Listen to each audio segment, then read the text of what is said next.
d'Ubisoft, le poids lourd montpelliérain dans le domaine. Et créateur de Rayman et des Lapins Crétins, le studio propose cette fois un jeu historique, Soldats Inconnus, mémoire de la Grande Guerre. C'est un reportage de Vincent Pereira pour midilibre.fr. On a voulu montrer qu'est-ce qu'était la guerre de 14-18 du point de vue des soldats, du point de vue des gens normaux, des anonymes, en fait un peu nos arrière-grands-parents. Le chaos de la Première Guerre mondiale est donc le décor de cette aventure où le destin de 4 personnages et un chien s'entrecroisent. L'objectif ? Survivre à l'horreur des tranchées. Donc le chien, Walt, c'est le fil rouge qui lie tous ces personnages, parce que c'est des personnages qui viennent de pays différents.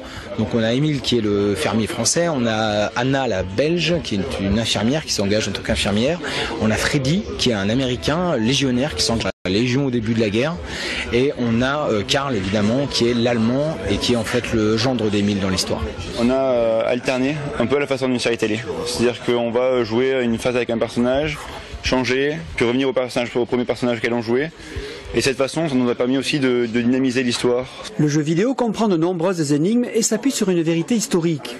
La correspondance des soldats et des prisonniers de guerre, français ou allemands, ont servi de support pour mieux coller à la réalité. Je savais que j'allais être le seul graphiste, donc il a fallu aussi que je développe un style graphique rapide, percutant, efficace. Donc la 2D avec aplat pour un projet de cette taille, parce qu'on va couvrir toute la guerre, donc il y aura beaucoup de choses à montrer. Donc pour moi, ça a été c'est ce qui s'est imposé. Une équipe d'une 40aine de personnes a été mobilisée sur cette aventure, au graphisme proche à la fois de la BD belge et des mangas japonais.